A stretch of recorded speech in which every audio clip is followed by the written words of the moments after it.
Jūs teisingai matėte. Tai stebėjimo dronas užmaskuotas kaip tikras paukštis virš Irano. Geriausia, kad jis atrodo kaip erelis. Tai net nėra svarbiausia naujiena iš artimųjų rytų. Vakar Husių grupuotė įsitraukė į karą. Husių grupuotė iš Jemeno į Izraelį paleido balistinę raketą ir dar vieną raketą. Laimiai, visi sviediniai buvo perimti, tačiau tai buvo svarbus ženklas ne dėl raketų, o dėl pasekmių pasauliniam laivybos sektoriui. Norėdami suprasti pavojų, turime pažiūrėti, kaip naftos prekyba pasikeitė po to, kai Irano režimas uždarė Hormūzo sąsiaurį. Prieš karą per Hormūzo sąsiaurį kasdien gabenta apie 15 milijonų barelių naftos. Dabar, prasidėjus karui, buvo beveik neįmanoma visą šį tiekimą pakeisti. Saudo Arabija didelę šio tiekimo dalį perorientavo. Naftą iš rytinės pakrantės gabendama į vakarinę ir pakraudama į tanklaivius Raudonojoje jūroje. Kaip vakar aptarėme, daug naftos iš Hormūzo sąsiaurio buvo gabenama į Aziją. Vakar netyčia pasakiau Rusijos šalys, bet iš tikrųjų nafta keliauja į Azijos šalis, nes Rusijos šalių nėra. Apie 80% naftos iš Hormūzo sąsiaurio keliauja į Aziją. Dabar nafta Saudo Arabijoje pervežama per šalį, pakraunama į tanklaivį Raudomosios jūros uoste ir plukdoma per dar vieną strateginį siaurąjį tašką – Bab al-Mandabo sąsiaurį. Čia Husių problema tampa išties problemiška. Praėjusiais metais Husiai pradėjo pulti visus laivus plaukiančius per sąsiaurį, kad priverstų Izraelį nutraukti karą prieš Iraną ir Gazą. Tai stipriai paveikia pasaulio ekonomiką, nes daug tanklaivių ir konteinerinių laivų naudojasi Raudonąją jūrą. Naudodavosi šiuo sąsiauriu ir keliaudavo į Europą per Sueco kanalą Raudonosios jūros šiaurėje. Dėl to ir kyla nerimas. Jei Husių grupuotė pultų laivus sąsiauryje, tai sustabdytų eismą iš Azijos į Europą per Sueco kanalą.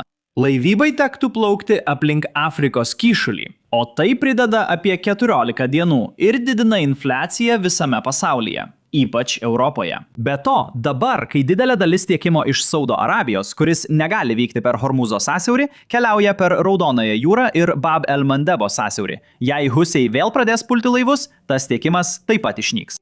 Taigi, pajusime spaudimą dvigubai. Visų pirma, sustos prekių srautas iš Azijos į Europą. Naftos srautas iš Saudo Arabijos į Aziją sustos arba smarkiai vėluos. Kai Husių sukilėliai tai darė praėjusiais metais, JAV oro pajėgos iš tikrųjų pradėjo bombarduoti Husių pozicijas Jemene, kad užtikrintų laivybos laisvę Raudonojoje jūroje. Laimiai pernai gegužę įsigaliojus paliauboms, Husiai sutiko nepulti Amerikos laivų, todėl JAV nutraukė bombardavimą. Svarbiausia, jei Husių sukilėliai sulaužys paliaubas, siekdami padėti Iranui ir uždaryti Bab al-Mandabo sąsiaurį. Tai jų pareiškimas po vakar išpuolio prieš Izraelį. Paklausykite. Kalbėjausi su kariniu ekspertu, kuris sakė, kad Usadala Husių poziciją šiame kare sudarys 3 etapai. Pirmasis etapas – nuolat atakuoti Izraelio karinės pozicijas, kol Izraelis nustos dalyvauti išpuoliuose prieš Iraną. Antras etapas – jūrų blokada visiems su Izraeliu susijusiems laivams, bandantiems kirsti Bab al-Mandabo sąsiaurį.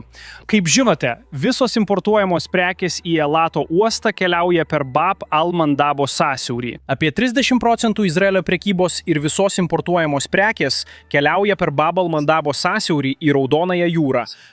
Izraelis dėl Ansar al-Huti atakų 2024-2025 metų sukaupė $80 milijonų skolą. Jie taip pat buvo veiksmingi, galų gale paskelbdami Elato ir Haifos uostų uždarimą. Visa tai dėl Ansar al-Huti karinių atakų prieš visus su Izraeliu susijusius laivus ir visas su Izraeliu susijusias įmonės, bandančias kirsti Bab al-Mandabo sąsiaurį. Kaip minėjau, antrasis etapas yra jūrų blokados paskelbimas visam Izraelio jūriniam turtui.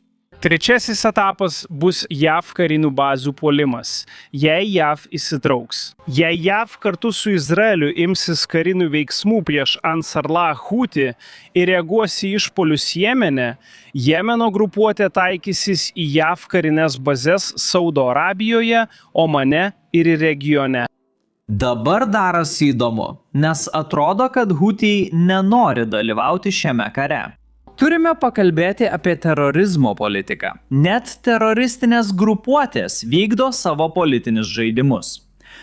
Iranas aktyviai rėmė Hutijus, ypač prieš kelerius metus.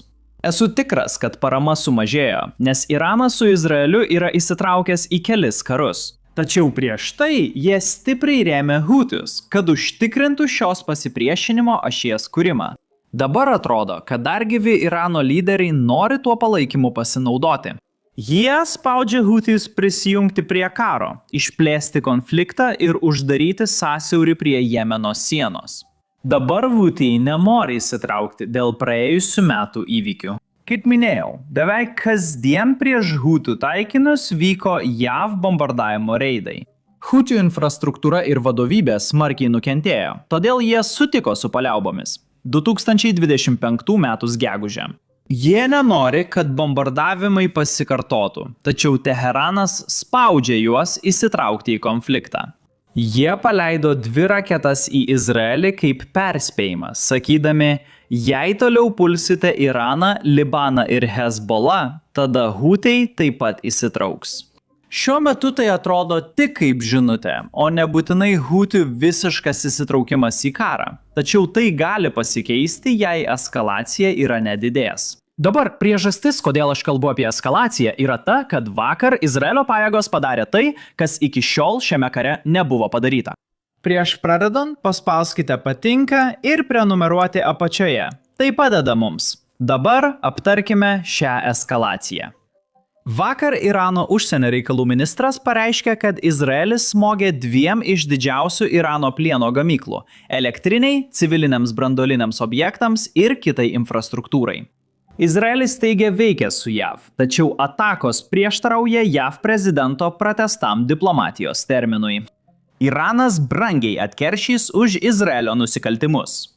Tuoj aptarsime Irano atsaką šiai atakai. Pirmiausia, aptarkime, kas buvo suvedinta ir kodėl daugelis tai vadina eskalacija. Prieš 2 dienas prezidentas Trumpas paskelbė, kad tenkina Irano prašymą pratęsti pertrauką smūgiams prieš Irano energetikos infrastruktūrą.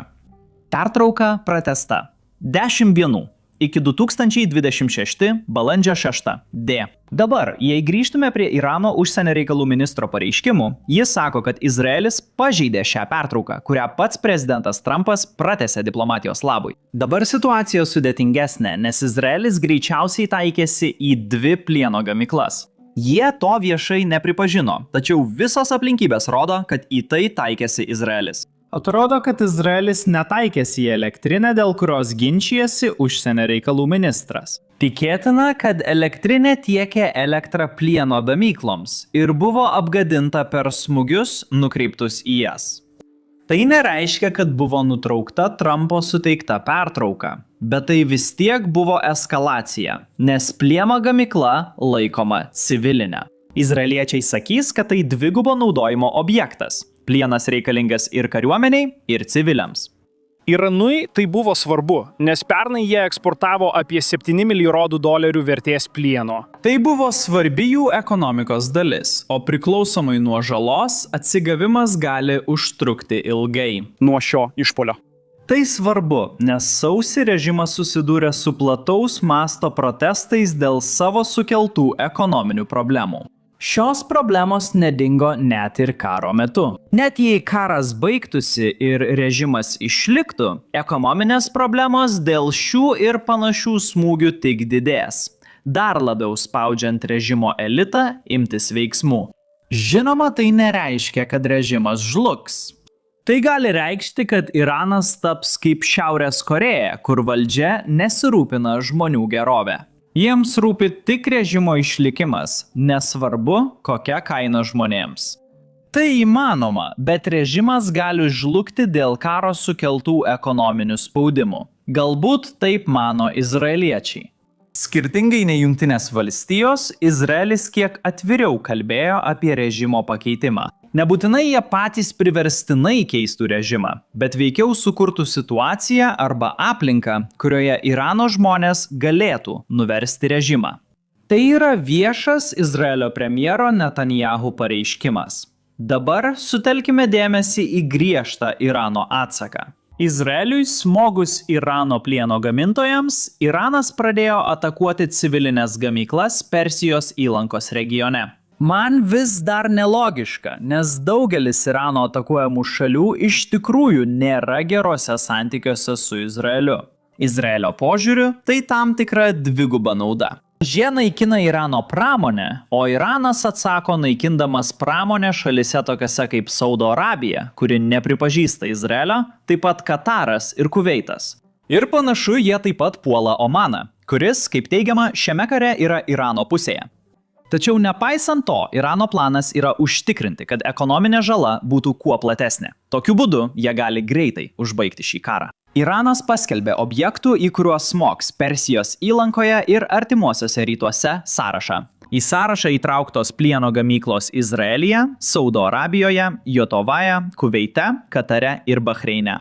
Dabar atrodo, kad atsakomasis smūgis šioms plieno gamykloms dar neįvyko, kai aš įrašinėju šeštadienio rytą apie 12 val. Teksaso laiku. Tačiau panašu, kad Iranas smogė aliuminio gamyklai Jots. Tai buvo didžiausia aliuminio gamykla artimuosiuose rytuose. Pasak gamyklos savininko ar vadovo, gamykla patyrė didelę žalą per raketų ir dronų ataką šeštadienį. Jungtiniai Arabų Emiratai yra viena artimiausių Izraeliui šalių artimuosiuose rytuose, nes dauguma regiono valstybių Izraelio nepripažįsta. Bet net ir tada, man asmeniškai, tai visiškai nesuprantama. Izraelis vykdo atakas, o atsakoma prieš šalį laikoma jos sąjungininkė. Suprantu, kad Irano strategija sukelti skausmą visiems, bet nesuprantu, kodėl pasaulis ar kitos nuo karo nutolusios šalys to nelaiko terorizmu. Jie taikosi į nekaltas šalis vien dėl jų dragėse su juos puolančia šalimi. Bet vis dėlto pereikime prie kito Irano atsako, kuris iš tikrųjų buvo nukreiptas prieš Saudo Arabijos bazę, kurioje buvo dislokuoti JAV kariai arba JAV kariškiai. Tai buvo princo Sultano bazė Saudo Arabijoje. Ir iš tikrųjų, Saudo Arabija visai neseniai, manau prieš savaitę, suteikė JAV leidimą naudotis šią bazę, nes Iranas vis be jokios priežasties smogdavo Saudo Arabijos taikiniams. Iki šio leidimo Saudo Arabija šiame kare nedalyvavo. JAV neturėjo leidimo naudotis Saudo Arabijos oro erdve. JAV neturėjo leidimo naudotis JAV bazėmis Saudo Arabijoje. Tačiau tai pasikeitė dėl Irano atsakomųjų veiksmų. Ir dabar atrodo, kad Irano smūgis šeštadienį sėkmingai pataikė į šią bazę ir sužeidė mažiausiai 15 JAV karių, iš kurių 5 yra rimtos būklės. Be to, Kinijos palydovų nuotraukose matyti degantys orlaiviai bazėje. Iš to, kaip atrodo, panašu, kad tai vienas iš degalų papildymo lėktuvų, kuriuos JAV naudojo naikintuvams papildyti degalais. Ir atrodo, kad 3 iš jų buvo apgadinti, o vienas tikriausiai sunaikintas. Tai atrodo yra vienas sėkmingesnių Irano surengtų išpolių prieš JAV karinius objektus ir žinoma JAV kariškius. Nors diplomatija juda pirmyn, karas eskaluojasi ir sunku nuspėti, kas bus toliau. Jei husių grupuotė įsitrauks, tai gali paskatinti Persijos įlankos šalis, pavyzdžiui Saudo Arabija ar JOMCO, smogti Irano taikiniams. Jei įsitrauktų husių grupuotė, prekyba su Europa labai sutriktų.